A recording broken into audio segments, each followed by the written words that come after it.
Welcome to Lumen is Listening, our recap show covering Severance, the only good TV show. I'm Matt S. And I'm Laci R. So Attila is the episode we're discussing. It was released yesterday, February 21st, 2025. This episode was directed by Uta Briesewitz, first-time director on Severance, at least for this season. Now, who is this? I asked myself, so I looked into it. Very storied career as a director of photography. Laci, did you ever watch the MTV show Undressed? Yes. Did you ever wonder who shot this show? Who set up the lighting on this show? I feel like I know now. It was Fraulein Uta. Fraulein? Yes. She was a DP for lots of different TV shows and for movies like Walk Hard, The Dewey Cox Story. Then moved to directing, has directed a very, very prolific TV director, Weeds, Orange is the New Black, Westworld, Stranger Things, the Black Mirror episode about the pop star who is secretly a werewolf. Oh, yeah. And here she is directing this episode, which was written by Erin Wagoner. So big picture thoughts, Laci. What do we think of Attila? It rocked my boobs off. I meant the Hun. What do you think of him? Good Hun? I feel like he took over a lot of things. It was kind of a pretty successful sort of career. An alpha. He really was. He's a daddy. He's almost Sigma, you would say. Is Attila Sigma? Is he alone? No. I mean, because would you say he's a lone wolf? Would you say he doesn't care what other people think about him? I don't actually know what it means. Okay, well, I'm telling you, that's a Sigma. Okay. Well, you know, he had few competitors except for his brother who was more popular than him, so he had him killed. Oh, it sounds like a beta bitch to me. But the episode of Severance, right? You liked it? It's either number 1 or number 2 for me of the season, and I'd have to rewatch season 1 to really rank it. But yeah, you liked it. I liked it. Yeah, that's good. Yeah, it's nice when you like things. It had a lot of a lot of people stuff. You got some people stuff going on here. It really was like diving into like people. I feel like I got to spend time with all of my favorite characters, meaning it was all meat and no potatoes. Like this episode packed in a bunch of stuff and it did not feel overpacked. It quenched my thirst. But maybe some nice asparagus also in the form of I love Miss Huang being told to put away childish things. Yeah, probably my favorite episode of the series. Honestly, nice. I love this episode, and we have talked about how our approach on Lumen is Listening on this particular miniseries is it's a little different from the other YouTube recaps of Severance, which are more. We love Ready Player One, we love Parzival, but we're not Gunters. We're not going egg hunting. You know what I'm saying? Yes. So we were taking what is put in front of us, and because what we care about is what it says about people, how people interact in situations of all kinds, things we've never seen before, and just shit that's ubiquitous across all experience. Examine the philosophical issues that the show is raising. And so, I mean, those are the two big things I love about the show. One, big philosophical questions, both about politics and economics, and also what does it mean to be a human? Well, and for me, just a ton about religion. Yeah. And this is the first episode that like really goes into that. To really examine this show that has just such a great sci-fi premise. Now, what does that say? How would people react to this? What would what would religion have to say about the implications of this? The other great thing I love about this show is I just love the characters. I love the acting. I think these characters have great chemistry these actors have great chemistry with each other. And this is an episode that's kind of not concerned about the big picture mysteries. It's just looking at the characters and what they mean to each other. There was like maybe one new word introduced, and that is where Miss Wong is trying to go to school or whatever, but who gives a shit? Let's just deal with what we have. And this episode is all about love. And also sex. The sub-bullet of love, I guess. If you're into it. But also the afterlife. Now, the first episode of Severance is called Good News About Hell. And there's always been an undercurrent of like, the severed floor is kind of like going to an afterlife because, you know, philosophers for thousands of years have been debating, is there a soul? What is a soul? How do we even define what a soul is? Is it made of material substance? Is it something is it just something floating in the ether? Does it have your memories? All that kind of stuff. So in a way, to be severed is to take a piece of your soul and stick it somewhere new. Detached from yourself. But still there's a you that's there. Yeah. And this episode is looking into all of that in such great ways. I mean, you know, you have actual discussions of the afterlife, something I hadn't considered. But of course people would think about that. Well, and more to the point, of course Lumen would weaponize that. Of course Lumen would use believers' feelings about heaven and hell and who gets to go to those places to make it a plus to get severed. And acknowledge this does raise a question. Hey, does an innie have a separate soul from an outie? And what does that say about going to heaven or hell or whatever? And if you're both going to heaven, is it crowded? Mm-hmm. Is it weird that there's both of you? Meanwhile, you have Mark talking about like, I'm grieving my wife, but there's like a chance where a version of me can be with a version of her. And is that good enough for me?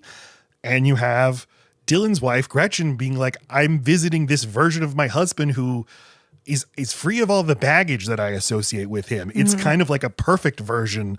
And there's this idea of heaven as a place where you are your perfect self. You raise an interesting point. Is heaven about where you are your perfect self, or is heaven about where everyone you know is exactly how you want them to be? Yeah, is that right? I mean, it's heaven is nothing if not customizable. It's like the most narcissistic place to go.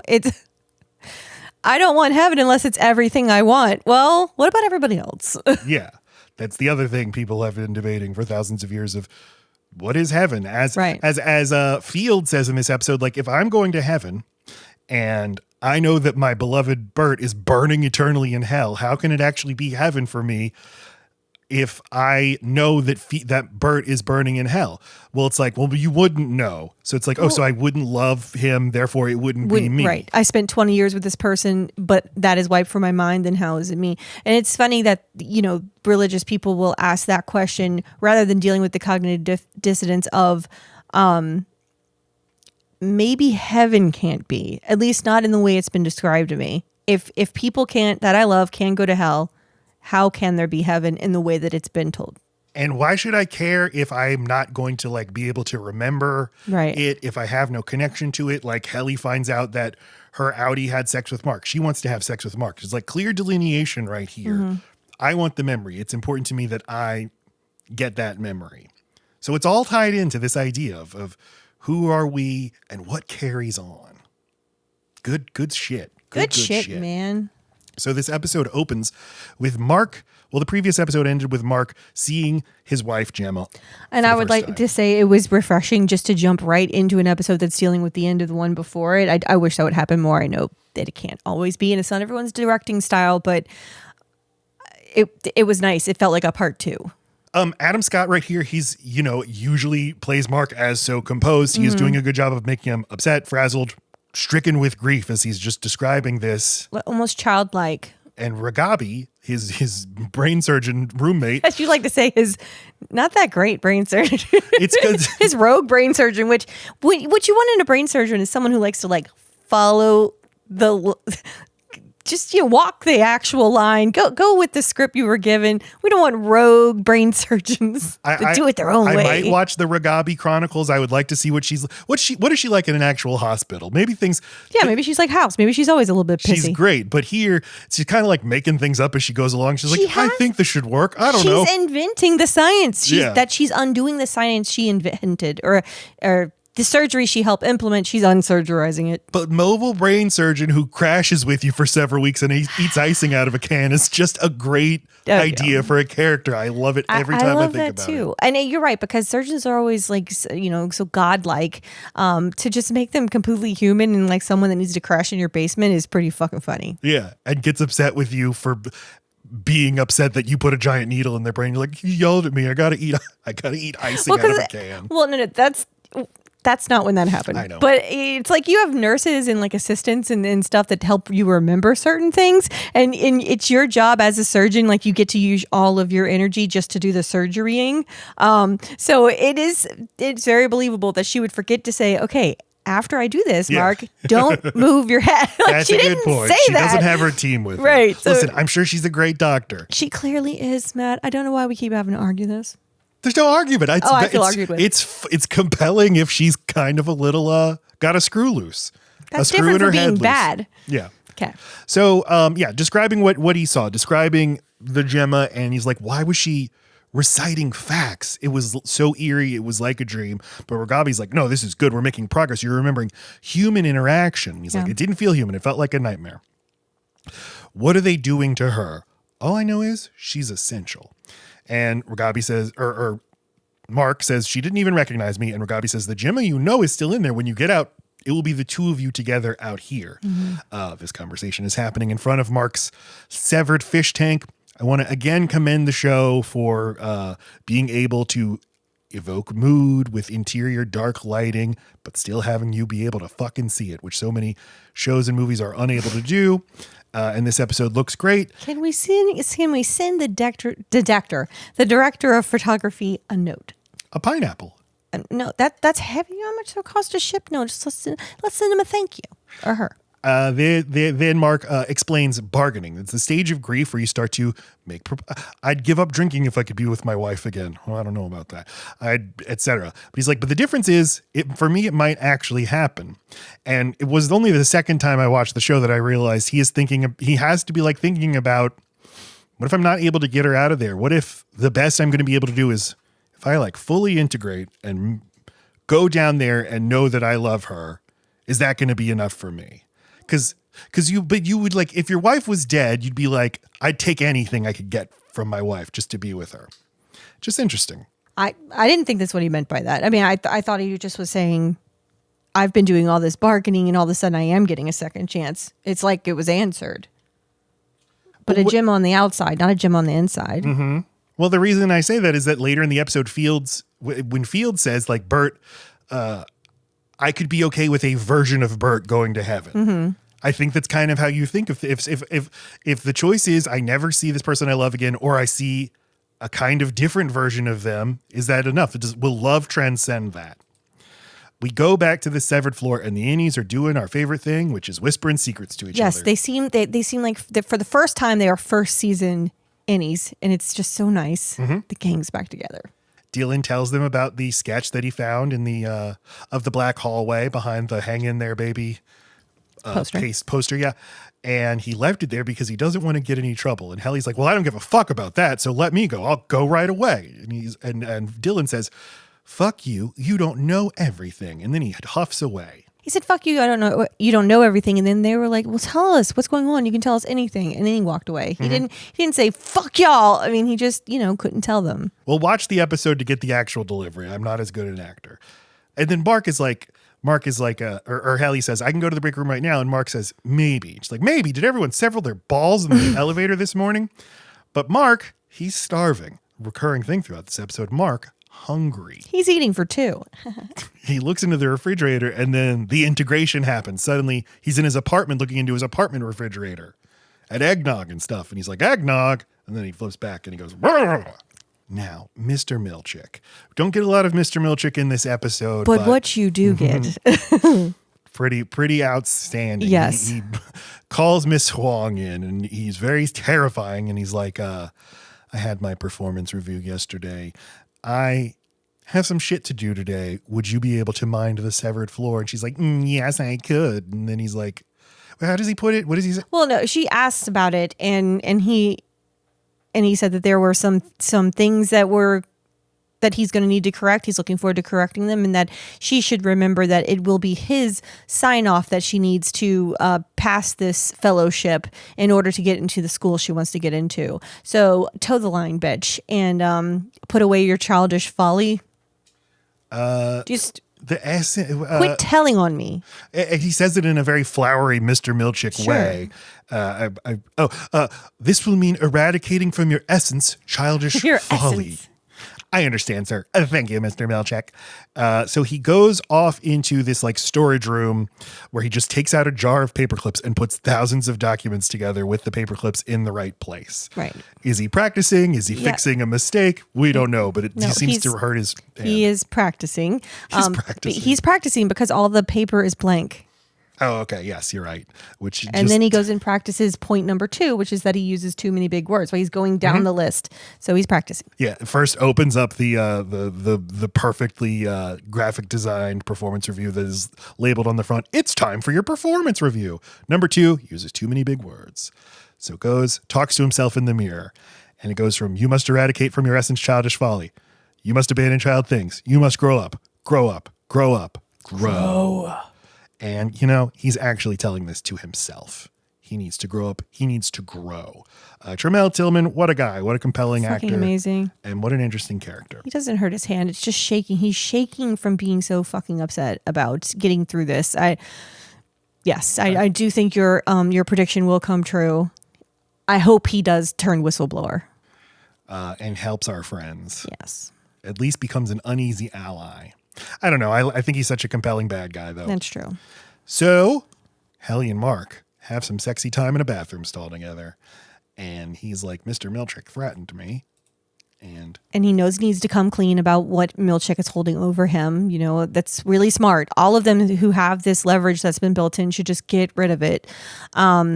And he explains to Helly that they shared vessels, which it's like kind of really the first time we realize the childish ways they've been taught about sex, if they've been taught about sex, because he seems to know the words he's supposed to use. We do know it's the first time he's ever had sex was during the camping trip. And he's talking to someone who's never had sex. So it's, you know, it's a little childlike, but teen-like. It's nice. It's kind of nice. And it's interesting because Helly's kind of super cool about it.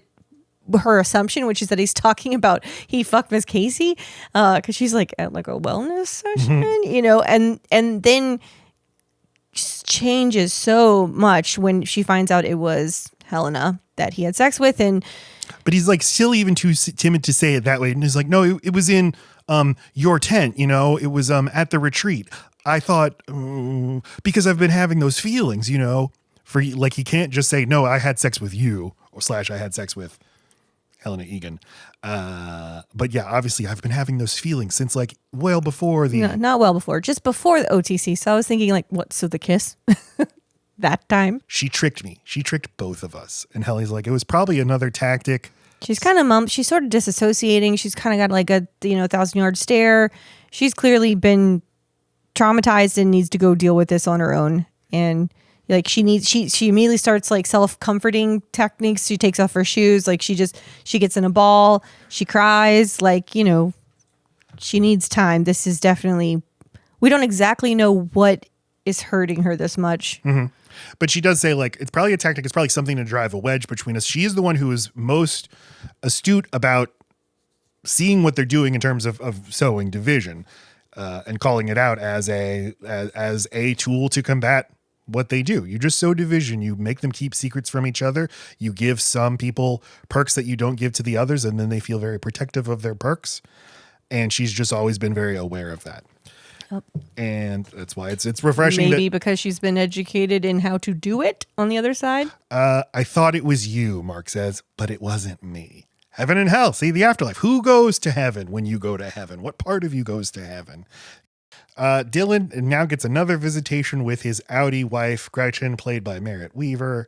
He's getting a lot of these. This whole show is like taking place over the course of 10 days or something. I don't know. But this time Gretchen's wore her hair down. So you were definitely right in that she saw a little something in the any version of Dylan, because she came looking less matronly this time, and they sat closer, and the feeling is mutual. She loves this version of him that's in awe of her. They're also like, they're in this little alcove versus the last time where they were kind of right there out in the open. Obviously, you know, Lumen has built this whole thing, but they're in the little more private section of the visitation wing in front of these digital images of beaches, and they're playing beach noises and serene music. And she is, I think that I started thinking, she's going to have an affair with her any husband, because when she told her husband about the first visit, she was kind of treating it like I had coffee with another man, and trying to minimize it in just a way that that it's more significant than she is letting on. So she's like explaining, here's more stuff your outside guy does. He took scuba diving lessons. That was really expensive. He just goes through a lot of phases, you know, scuba diving. Dylan keeps trying to see the good in him, and that's clearly not the vibe Gretchen wants right now. It's not the way she wants to talk. She doesn't want to talk about what a good guy Audi is, because she's having feelings for Innie. So she's getting Innie Dylan on her side, you know, and says, well, I worry it's because he's not happy. And then that turns into the hugging, which turns into the kissing. Yeah. So she doesn't say anything horrible about him. It's just She's not there to like paint this rosy picture of Audi. Yeah, but he's trying, and he's like, I'm trying to find something I excel in up there like I do down here. And I was surprised that the show could come up with another sort of look at this work, at just severance and the implications of severance. So like we go to work for the main reason because we get paid. But people get satisfaction out of their jobs. They get a sense of accomplishment. They get a sense of self-definition. But an Audi won't feel that. It's taken away from them. As like Mark later tells Helena when he meets her on the outside, she says, "You're really good at your work." He's like, "Well, I wouldn't know. I don't know anything about that." You do lose this sense of purpose, or like, the way you feel good after you leave the gym, you feel like you deserve the rest of your night off. I think I know I'd get sick of this feeling of being, my body's tired.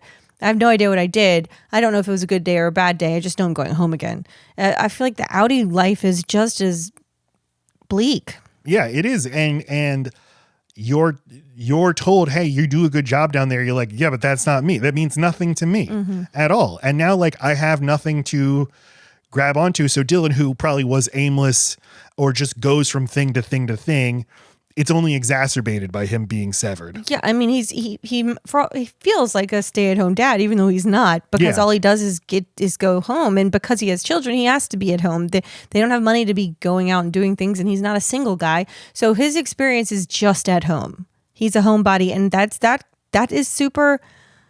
Gretchen gets to go to work and have like an exterior life outside of her family. Dylan's only experience now are with his family.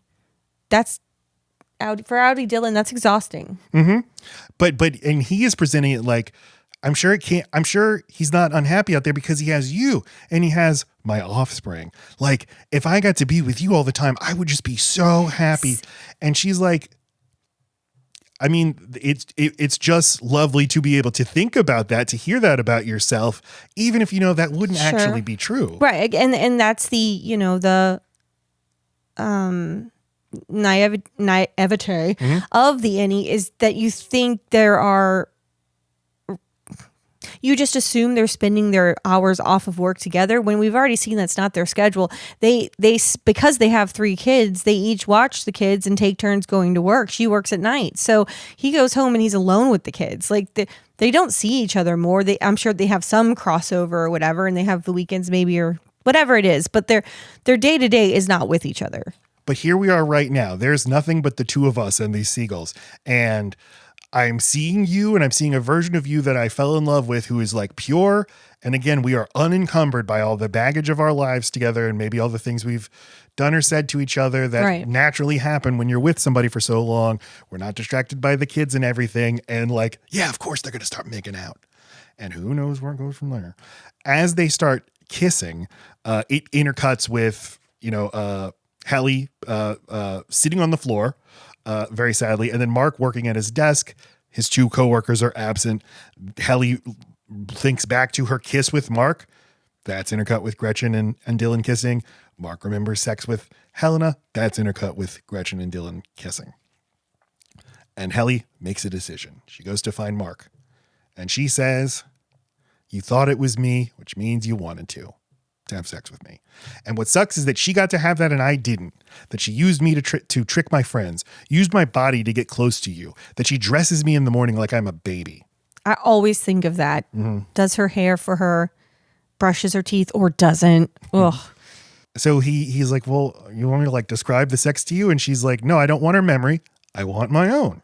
I want to have sex right now."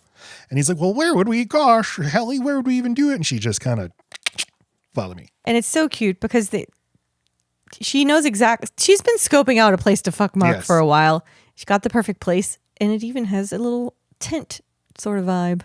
This so conference room with just plastic covering the desks or whatever. I think it was just another. It's just another place to work because there's a bunch of desks, not conference table. They have a kind of teenage sex where they're nervously giggling, and you realize as the spectator of like, okay, this makes more sense. This is what Annies are like having sex. They should be nervous. They should not totally know what to do. But don't worry, he's done it one time before. So I mean, Mark realizes, if not after, if not right then, he's so sure that he knows that that's the real Helly. And I think he pretty much believed it, but something about having sex together and the way she reacted to finding out about the sex with the Audi really solidified it for him. I love that, I've been fixated on the sex thing in the show because for me, it's just a natural, it's one of the main things that drives human beings. And if you create these brand new human beings and put them together where they can never go to sleep, it's just an infinite loop where they're just in close proximity to each other and have no other world, but they still have human urges and needs and stuff. Of course, they're going to start developing sexual attraction to each other. And in fact, probably in this company, this happens all the time. In fact, the company probably has policies about what happens if like severed employees get STDs on the job or something. Makes you sign a waiver that you can't sue if you get pregnant while you're in any. Oh, for sure. And I'm just grateful that I feel like I complain there's no sex in movies anymore. I'm grateful that the show is handling this and doing it not in a lurid way, but in these are human beings. Of course, this would be something they would do. It's filmed kind of even the way it's filmed, it's kind of filmed in a heavenly way. And this is awkward to say, I know, but it is like getting to experience having sex for the first time, but probably without the pain of having sex for the first time. Yeah, I know. I thought the exact same thing. Like, I'm like, this is a sensation she's having and it's new, but it's good. But I remember how much that also was not fun for a while. Yeah. Like, it just... So if your body is literally used to it, but you have no memory of it, that's the best of both worlds. Yeah. This is all brand new. Afterwards, she says, like, was it different with me? And instead of answering, he just kisses her. Yeah. But like in the most like self-assured move that Mark Innie has ever done. Like, he's just like, that was exactly what we needed. You're my best friend. And then Bloody Nose has to ruin it. Goddamn movie Bloody Nose. He's going to die. The other thing is like, this is also something you should want to happen if you're Lumen. And I think every single thing they are doing is being documented and observed by Lumen, even when they whisper to each other in the conference room or in the kitchen and stuff. But yeah, if you're Lumen, like, yeah, this will get these people more happy to do their jobs because it's like they have something to live for basically now. But they are making a little union. There, you do become stronger. It is that. They are now 2 instead of 1, but I guess it's also leverage for Lumen. They can break them up if they wanted to. So they go to Miss Wong to talk about his bloody nose. And she says to Helly, did you punch him? And she goes, not today, which, again, another a Lacey thing. Do you have a deviated septum? I don't even know what that is. Another Lacey thing. I do. Any auras or hallucinations, and this makes him question. It's an interesting question that you would go there for that. Because at this moment, he starts flickering out. Now he's in the basement with Ragabi. Where are you? Are you in your basement or are you at Lumen? I don't know. And she said, like, you remembered something else. That's great. I am, and I'm starting to get like Total Recall vibes, which I love. The idea that like your memories... You're seeing things that may not be happening in real time. We're just seeing memories of things that already happened. Right. Okay. Yeah. Because it's very much bothering me that I don't know what Mark's Innie looks like while he's glitching out like that. Like, how stupid does he look? What does he say afterward? But it does make me feel better to think, okay, no, this is just Mark's Audi having this piece of the memory. That's how I read it anyway. But she's like, no, this is going great. I promise. I know it seems like you're confused all the time and I keep saying it's going great, but it's going great. But here's what we should do. We need to enhance. We need to speed up the process. I'm going to inject a lot of shit into your chip. And at this point, he flips out and yells at her. He's like, no, I'm done with this. And also I'm starving. She's like, well, you're starving because of the reintegration. But no, he's storming out to go eat. It's all just a lot. I mean, he's already mourned. He's already grieved. And, he super motivated to figure out what happened with Gemma and is she still alive, and if this fucking company had something to do with it, then hell yeah, I'm gonna figure this out. But you can have all those feelings and not have any idea what it's actually going to feel like to do it, and to lay it in your bed at night and start to get excited that you're going to see your wife again. But then what's that like? Is she going to like this apartment? Is she going to be weird?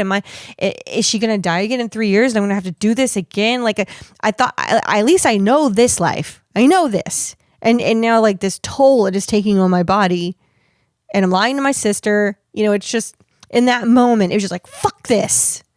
It's terrifying. And I keep saying this, but it's like, it's too big. That's just too big a thing for me to handle. Well, and he might not be alive to enjoy it, just to figure this out because he needs to be a mole and this is the only way to do it. He could end up dying as soon as he's reunited with her. And then she has to mourn him.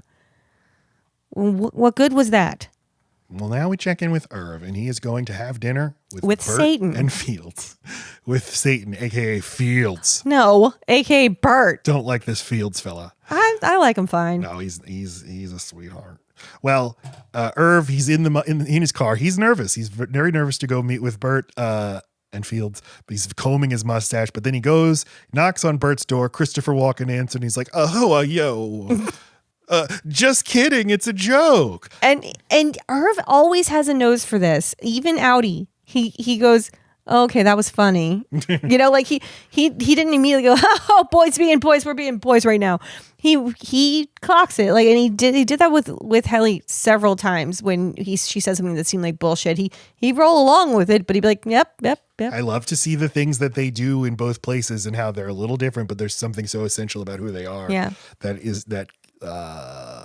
is why they respond to things. But when we find out later that it is at least heavily implied that he still works for Lumen, or his relationship with Lumen is much deeper than he's letting on. When you say you mean Christopher, Bert. It's like, and a bit, but because we agree that definitely we feel this dinner was a ruse to get Irvin out of his apartment long enough for Frolic to be able to thoroughly search his house. Mm-hmm. Okay. And that's when my heart sinks and I go, no, it's not going to be a throuple. And then because Fields is so much older, he'll die soon and they could be happy and alone. No, it's not that at all. Maybe they still will be, Yeah, maybe they could have like frenemies. No marriage is perfect. Every marriage has secrets. Lacey, I secretly work for Lumen. But Lumen's listening. Where's the money? When we find out that he still works for Lumen or whatever, it's like, so even here he's doing the thing that Lumen always does, is have to keep you destabilized. Right. I'm making it seem Here's like a my joke. Who are you? But just kidding. Feel as uncomfortable as possible coming into this house. You have no idea with what Fields is like. What if we're all practical jokers? This is going to be a night of hell. So he takes him in and he calls for his husband, Attila. Yes, Attila. They call each other Attila. Like my parents call each other Hoggy. I knew you were going to say that. But it's the same word for each person. Hoggy and Hoggy and Attila. Because they used to call each other Hun. And that morphed into Attila. Which I think is kind of cute. The Hun. I was thinking, you and I call each other Love. What could that morph into? It could be Mike Love from the Beach Boys. Mike. Child. Love child. Courtney. Because Courtney Love. I get it. Courtney.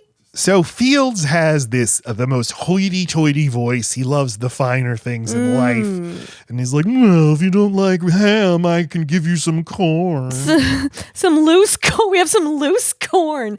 He has scarf mouth. Like he has scarf voice. Like he's constantly wearing a scarf up to here and it just makes him sound stuffy. Yeah, I was trying to nail down. So, like, who is this? Like, what is this guy's deal? Oh, and I should have written down the actor's name. Fuck.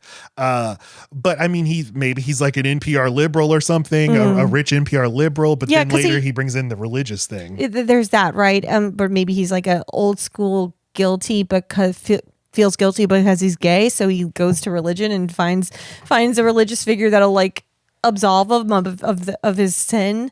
Yeah, the person that's most like him in this series is Rickon. So you can assume I took him as being from like Old Money, and Bert from New. But Bert having rose in the ranks, and maybe they met each other because of Lumen. Like maybe Fields is someone who is like part of an aristocratic kind of family that's maybe on the board, or he's on the wealthy side of Keir Heights or whatever the fuck.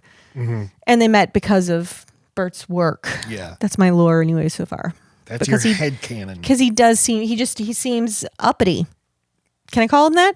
Sure. I've done it. Well, they get into the dinner, they open up the wine, and they're having fun. They're having fun little conversations. Christopher Walken tells him about how he had blood thrown on him by the Whole Mind Collective. Those animals. He's like, it was paint. But the implication was it's blood. Not what you said. They have been together for 20 years, and you can tell. And pointedly, they have Bert sat in front of the kind of fireplace that only exists on TV. this one that goes above his head. So he's backlit by fire the whole time. Which, when the conversation moves into him saying, yeah, I'd be burning in hell, he literally looks like he's in front of fire. And that is a deliberate in the shot composition, which Lacey pointed out. I did find it striking how decidedly he felt, yeah, I'd be going to hell. Because what religion does that? What religion doesn't absolve you of your sins? This is confusing to me. Right. I mean, he just says, like, I was a scoundrel. Yeah, fine. I take that to mean, no, he's murdered people. Like, he's clearly, come on, Matt. What kind of thing would mean you don't get to go to heaven? In any religion, it doesn't make sense. There's always like a route. That's the whole appeal of it. So I think he says this, puts this bug in Fields' brain. I think Lumen at some point was like, Bert, if you want to keep progressing in this company, we need you to be severed. Fields is like, absolutely the fuck not. He's got ethical issues with it. Plus he loses access to his husband 8 hours a day. And so Bert has such a situation where he kind of gets Fields thinking about heaven. Fields asks if he thinks he's going. And he says, honey, I just don't think I am. Let's get on the train to church. And they go to church. And when you know it, Matt, it was like they were listening to our conversation because Pastor is up there talking about Severance. What? And which is crazy because it was a new thing at the time. It was a new thing at the time. Lacey is now going into her theories. Sorry. What the information we're presented is Bert, is asked, do you think you're going to heaven or hell? I pretend to think about it, but I know the answer is no. To which I reply, what am I supposed to do up there by myself? Pitter pat and suck Jesus' dick. So yeah, they hop on the train to church where the sermon is about severance, won't you know? Crazy. But it's like God put it there. Yeah. I mean, hey, it's interesting. If this church is not on the payroll of Lumen, it's just kind of interesting to think about a church having to take a position on this in general, but it would happen if this is a well-known technology in the world that is like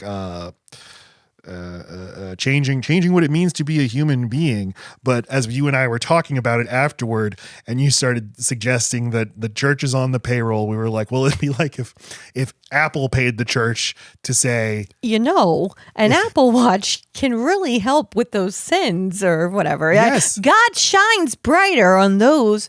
But then with an iPhone 15, you said it's like if you get severed, you get more chances to get into heaven. Right. It's like one raffle ticket. It's not even a sure thing. It's just is it Seventh-day Adventists that are like this? There's only a certain amount of people that get into heaven. It's like predetermined. I don't know. I'm sorry. All right. Doesn't matter. But it's just like more evidence that I'm definitely one of those ones. But if you take the position that the me who goes to heaven is only kind of a me, that's good enough for me.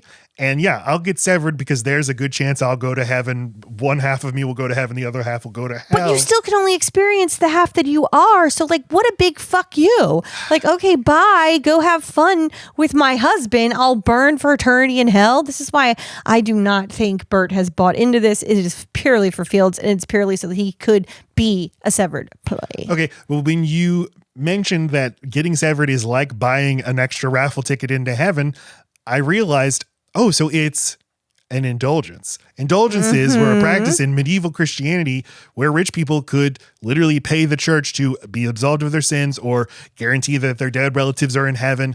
And it is one of the main grievances held by Mr. Martin Luther when he did his posts. He nailed his complaints to the door and started the religion of Lutheranism, which is the church they go to, the Lutheran church. And it's the only church, and it's the first time you realize that there is a religion outside of whatever it is the Egans have been teaching people. It's just so odd. Like it almost feels like this reality doesn't have room for two. But you push back on this. You feel like Kier teachings are not actually meant to be gospel. No one actually thinks they're going to the kingdom of heaven with Kier. I disagree. I don't know. I don't really care. My understanding of it has been it is a it's business. It's a business philosophy. It's a self-help sort of bullshit racket that they hardcore believe in that almost gets taken to its natural extreme of sounding like a religion. But you could be right. I mean, they could literally worship Kier. I don't know. Well, and I guess it doesn't matter if what Keir thinks as much as it does matter what a Lutheran would think, which is that it would not be okay to say stuff like praise Keir and walk with Keir, and that is idling a false god. They are mutually exclusive beliefs. Yes, but I mean, Christianity is mutually exclusive with most of the ways people live their lives. It's certainly exclusive. It's right, but we're not all praising Steve Jobs. Okay, but it's not coherent with capitalism. I get you, but it's like it's one of the ones they act because it is such a great tool to use to be like, don't praise false idols, don't worship false idols, because you use that for like to stand in for anything you want to get people to feel guilty about doing. So for them to literally be doing that and saying that, it's not smart marketing. Yeah, maybe this is maybe in this universe, religious participation is in great decline, and participation in Keir is on the ascent. I guess I always viewed the Keir thing as like, at most, it was like a NXIVM sort of cult, but NXIVM was a replacement for religion, right? I don't remember. I'll tell you what I like. What do you like? They don't put a fine point on it, but this is a gay Christian. There are millions and millions of gay Christians out there in the world. That is just a fact of life. It's not like the show's like, wait, he's a Christian, but he's gay? Huh? It just presents it as this is a normal thing. And he's like, even having conversations with his pastor about this thing that he's very clearly thinking a lot about is what is my any husband up to, and what is the fate of his soul? But his pastor says they've agreed that innies deserve love. They deserve to have sex. They deserve to have fulfilling relationships down there. And it's a human right like anybody else. We're going to use them to milk their good soul from them. At least let them bone. And it probably does. Oh, a little souls farm. Oh, that's what the goats are. I don't know how, but they are. So it's just a very, very meaty little thing. It's one of the reasons I love this episode so much is just thinking and talking about this idea. And how do three adults handle it as Audis? Just discussing it. I think Fields handles it well, though drunkenly. And it's just such a good, there's so much tension. This whole episode felt tense. Yeah, he probably does not like the idea of his husband having sex as an innie, but he's like, but I know that I should be okay with it. And so, yeah. But he let slip that 20 years ago, Christopher Walken, we were having drinks with your Lumen partner. Yeah. So he's like, no, you mean 12 years ago, you foolish idiot. You fucking. And he's like, hey, maybe you've had enough of that wine. By the way, if you ever in front of anyone tell me I've had enough to drink, I will divorce you. That's why I have a code word. So beep beep means that? It could mean anything. Shut up. Now I'm going to divorce you. You can't tell everybody about beep beep. I've done it. Oh, we're married, by the way. Oh, beep. We're like Irving and no, whatever. You understand how married people work. So yeah, he lets this slip. I want to also praise John Turturro, my favorite actor. And one thing that's great about this show is when people are flirting or just having a good conversation, it's just normal good conversation. Normal. The banter is not super witty. Right. He's making jokes that normal people make. You know, I was brought here by Jesus Christ. Or you asked me, are you gonna be going to heaven or hell? As one does at breakfast. Right. Just a normal kind of joke.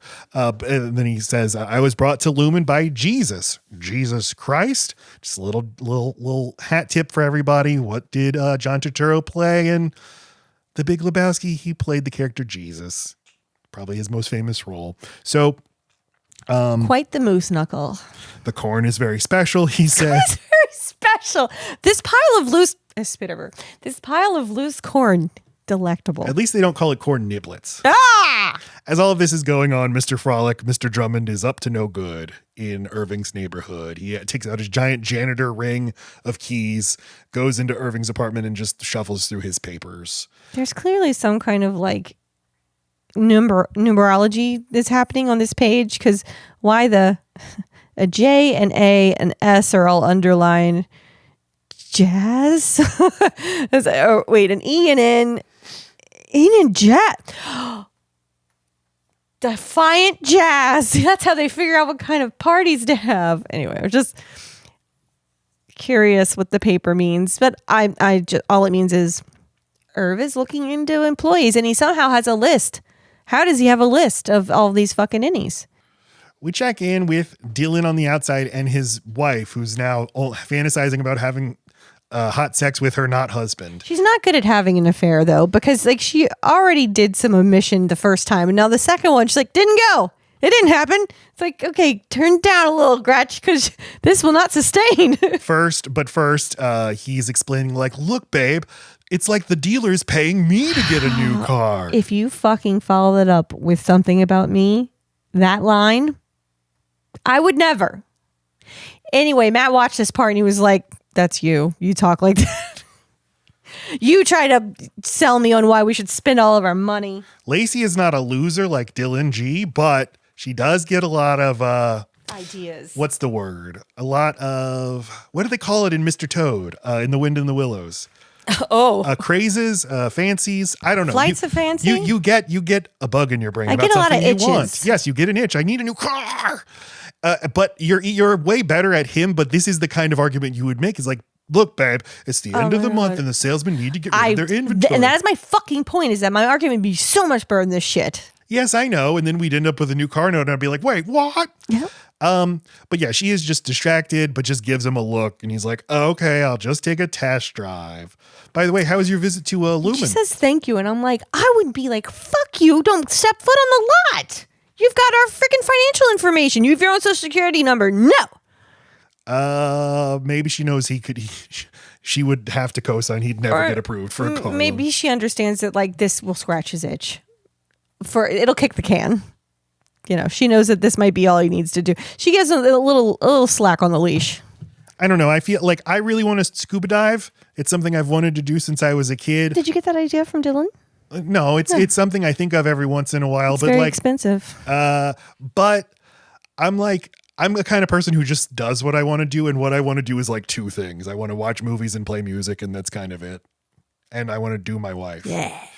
Under a tent.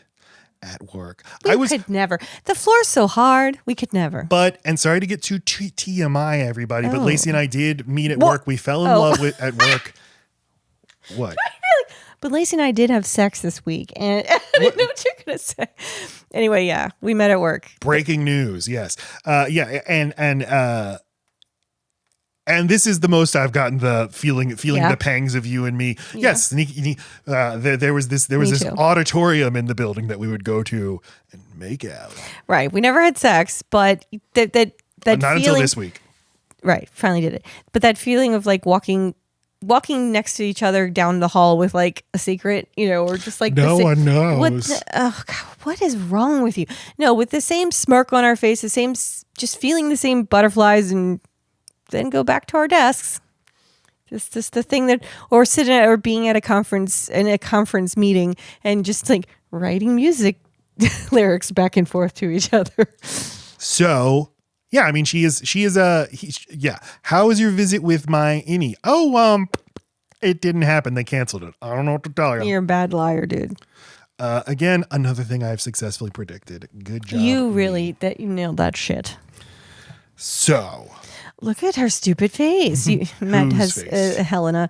So Mark, it's interesting. Helly mentions that Helena dresses her like she's a baby. And then we see Dylan's kids eating with their hands and kind of shoveling food into their mouths because they're babies. And then the next shot is Mark shoveling food into his mouth because he's so hungry, but he looks like a child. So it's just like this idea of we are making babies down here. It's just something that's interesting. Yeah. And like Ragabi told Mark in the first season, you're basically a baby down there. Right. You are lost. You can be told anything. This is this delicious looking Chinese restaurant. I guess, but I do love that it's called 4 letters, but only the F and the U are lit up, so just fuck you. But anyway, speaking of baby, all good babies need a mommy. So here comes fucking Helena, fake running into Mark, and are you Mark Scout? No, Mark Scout, and is your wife Hannah? No, anyway, she sits down and she's kind of corporate talking to him, but they just have this underlying similar sense of humor. Here's how it progresses. She's like, hey, I work at Lumen, and he's like, yeah, I know who you are. She's like, well, it's so great to finally meet you. May I? And he's like, well, I mean, I'd be so bothered by this. Be like, bitch, I am not bitch, I'm sound like Lacey now. I'm not being paid right now to interact with you, but okay. Sit down, please. He does play this as a little perturbed, and yet, well, he gets amused though. When he gets her sense of humor, you don't expect somebody that's like that powerful and that rich to also be kind of chill and funny. She's like, hey, I've heard nothing good things about your work. And he's like, well, thank you. I've heard nothing at all about my work. And she's like, ha ha ha, severance humor. Yes. She apologizes for the error the other night, the systemic error, the overtime contingency. We want to be good. We take pride as a company to do better than that. And we will be better than that. And he's like, okay, great. Yeah, okay, great. So she's like, okay, so the corporate robot tactic is not working. Now I'll try to sound like a human. Right. And the thing she says that seems to loosen her up is like, he's like, oh, okay, so you know all about that. And she's like, yeah, I'm like the head of the company, Mark. And now they kind of start flirting in a way. Yeah. And in a way that's very much like how they flirt on the inside. They both are a little sarcastic. They're a little smart assy. But meaner now, a little coarser. And I think it's even working for Mark here, but he's confused and he's turning into a baby and he's really hungry and baby hungry. And also, I fucking know you. I know who you are. I don't know that I know you, but it's somewhere deep in my mind. Right. And because we know that he's been trying to reintegrate, we don't know how much of this is just because this would happen or he's having flashes. And it seems like these intense feelings that Helly brings on are what makes him blip at work. Because, just like on the outside where Agavi needs to like ask Gemma questions to get him to feel high enough frequencies to make it work. It seems like whatever makes him feel high heart pangs on the other side. Oh, that's a great point. Yeah. Yes. That's when it happens. Yes. And so just how cool of an idea. Lost did this. I keep bringing up Lost in its final season. When it had the flash sideways, where suddenly you're seeing an alternate version of all the characters who never crash landed on the island, but then they will run into each other having never met, and they feel something. They feel a connection to each other. The greatest moment is when Sawyer runs into Juliet and suddenly they remember, oh, we're in love with each other. Spoiler alert for Lost. So, yes. So suddenly feeling the love that Izini has for Helly, seeing Helly in front of him. And I forgot to point this out in the last episode. There was in the last episode, Mark was talking Irv and said, Irv's not dead. He's just not here. Later in that episode, he's on the outside. He's would have no reason to have had memory of himself saying that, but he says the exact same line to Ragabi. And then he doesn't go like, huh. But he says it about Gemma. Yeah, but about Gemma. But it is as if he's like referencing a line he's already heard. So it's like things are crossing over. We just don't know how it's working. Don't know if there's a causal connection. But it's just so interesting to think about. But then the conversation kind of developed. Hey, you're sucks about your wife, right? Yeah, I don't get it. Like what is that? Is that a mind game? Yeah. Or is she just says like? Or does she just suck she's at like, this? right. That's what he'd be the first guy she ever brought home to dad. So she probably does fucking suck at this. And like, what does she do to like brush up for this fake running into you thing? Read his personnel file? That seems like what happened because she seems to know like what would be on his fucking emergency contact. And hey, your social security number is 4525. You're an organ donor. You were born in 1981. Oh my God. That's nuts. And you're an organ donor? That's... Well, like what's organs? So she is, I mean, my read is this is mostly espionage. This is mostly corporate mindfuckery, but I also think she is attracted to him. Yeah. And she misses being inside Helly. Yeah. The more pure version of herself. But Mark starts coughing. He's like, I gotta go. Yeah, fucking out of here. And he goes by the Chinese food sign that says F you. And he goes home and Ragabi is just eating icing from a can. And he's like, hey, I'm so sorry. Let's fucking do it. Inject my fucking brain. Because when he realized he's seen Helena before, he's like, no, this is fucked. What does this mean? Why am I blipping and seeing you in a different context? Why am I seeing you on the floor touching my face? We fucked and I don't know it? gross. Yeah, and Lacey said it was working for her. I was startled to realize, wait a minute, I've never shipped anyone, but I'm shipping outside Helena and outside Mark. I want them to be together. I want them to be mean to each other. As a person who's attracted to mean women. Okay, but who could do more corporate good than a reintegrated Helly and Helena? No, that would never work. No, she's never going to be able to do anything good. I don't know. With Helly inside of her? With them merging? Come on. I've been reading Stephen King's The Dark Tower series, and a very similar thing happens in those novels. And let's just say it's not all smooth sailing, sister. Oh, I would have thought it would be. But yeah, it's like, I kind of don't want him to end up with Gemma now. I don't know what I want. I don't want him to end up with Gemma. I never have. She's pissing me off. As the Gemma thing, it has been my least favorite thing about the show, just because it's like, I just want this company to be normal evil, not also we killed somebody or faked somebody's death.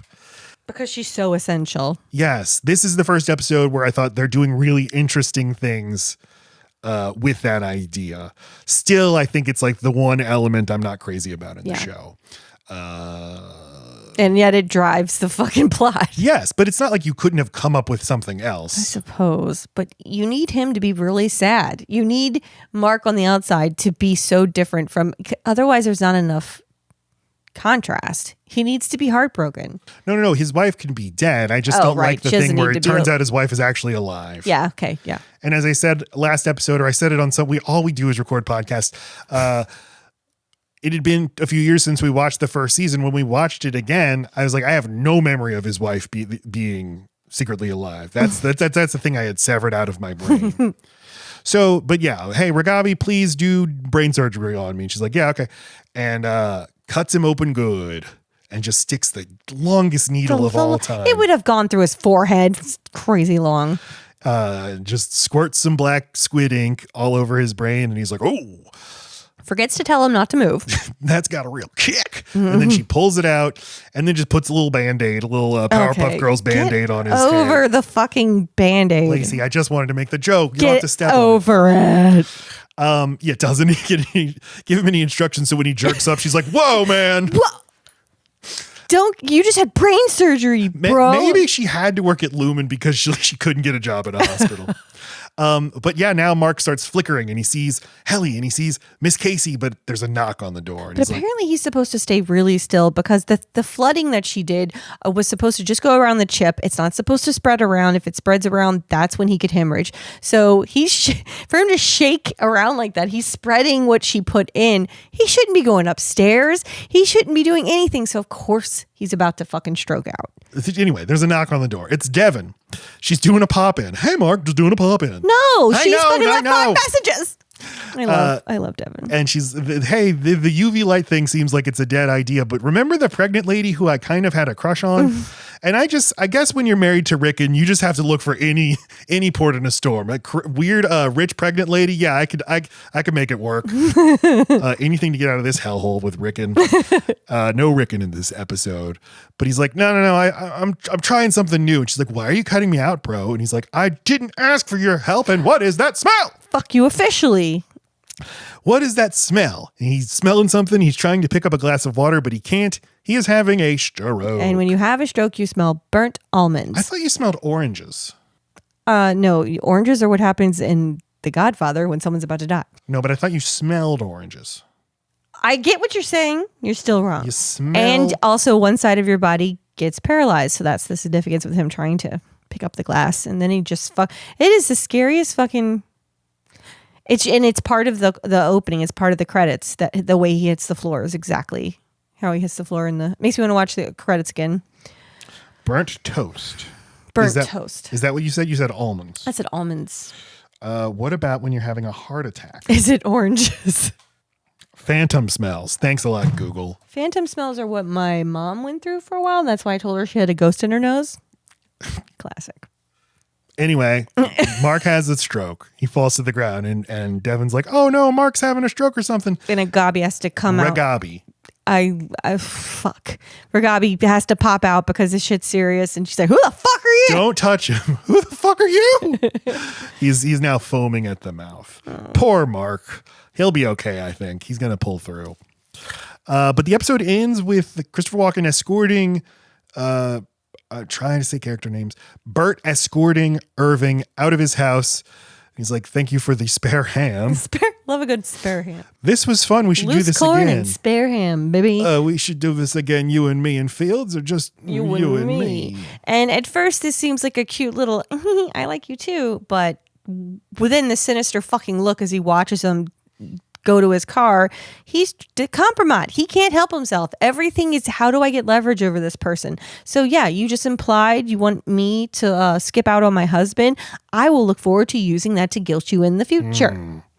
I love John Turturro is so giddy and like shy right here, but he is just playing this so beautifully, so happily. You sense this is a repressed guy who probably has not experienced just any kind of thing like this in years and years and years. Right. He seems so alone. God, that moment in the first season when Innie Bert goes out and you just see him petting his dog. It's so touching. You mean Irving? Sorry, Irving. Yeah. And I can't even really articulate why I find it so moving. He's just like, oh, this is my dog. I love you. And like embraces his dog. Bert has to like insist too much. He's like, by the way, the thing about me working at Lumen 20 years ago, totally not true. It's, my husband, he's got the dementia. and like Irving doesn't give a shit. He wasn't thinking about that. Right. But yeah, now we have to think. And the episode ends on Christopher Walken's evil face as he watches Irving leave. I think Bert secretly developed Lumen or was on the team that secretly developed Severance. I think he was involved in that somehow. But why does that matter? I don't know. Okay. I think he was playing with beakers and potions. And I don't think so. He doesn't seem like an intellectual. He seems like a fucking bully. You got to have a bully on your team. You saw Oppenheimer. You had lots of different kinds of guys. Fine, but he doesn't get a beaker. He'll break the beaker. He's too bullyish. You had your tough physicist. You had your nerd physicist. Oh, okay. But we're all physicists here anyway. Final thoughts and letter grades for Attila. Laci. A+. There's no way next episode will beat it. I'm just glad that this show still had this in it. I really didn't doubt that it did, but like to give me the best episode of the season on number 6, I'm pumped. Excited. This is the show that I fell in love with in the first season. This is why I come to the show. The greater like story of the show didn't necessarily advance that much. Well, I guess it did, but I feel like other episodes you're like, wow, everything is different now. Oh, well, I mean, Mark's probably dead, but you think he's probably dead? Yeah. It developed what I wanted to develop, which is all of the relationships. That's what was so good about this. Everyone's finding out things that they didn't know before that I wanted them to know. We're understanding people's personalities and motives, and it advanced that ball. That they didn't spend time being scared or being curious or being, it's just like, I'm sick of all the adventures. Let's just deal with what we have. Love the sex scene. Love all the talk about heaven and hell and afterlife and souls. Love all the philosophical questions it asks. A+ for me, best episode of the season and maybe the series. And great show. Good job. Very, very well directed. The show always looks great, but Uta Briesewitz, the director of this episode did an outstanding job.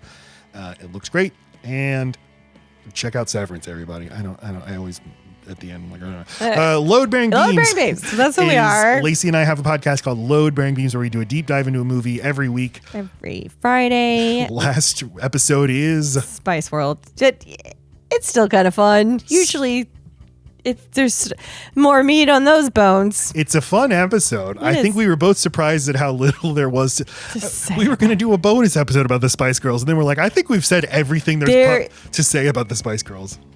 The Spice cabinet is empty. Yes. There's nothing. All right. So check out that. Pay for things that we put out there like Patreon. And if you want to just send us a check, whatever, we could use some money. And in case I don't see And we have on the Patreon, we're going to be doing a bonus episode where we're going to be reviewing the documentary Metallica, Some Kind of Monster. Yes, I am looking forward to this. Yes, which we did instead of doing the Spice Girls documentary. Because what could they possibly teach us that we didn't already learn from Spice World? The main feed this week, we're doing an Oscars special. Get your Oscars fix. And I hope everybody checks it out. We love you. Goodbye. No, and in case I don't see you, good afternoon, good evening, and good night.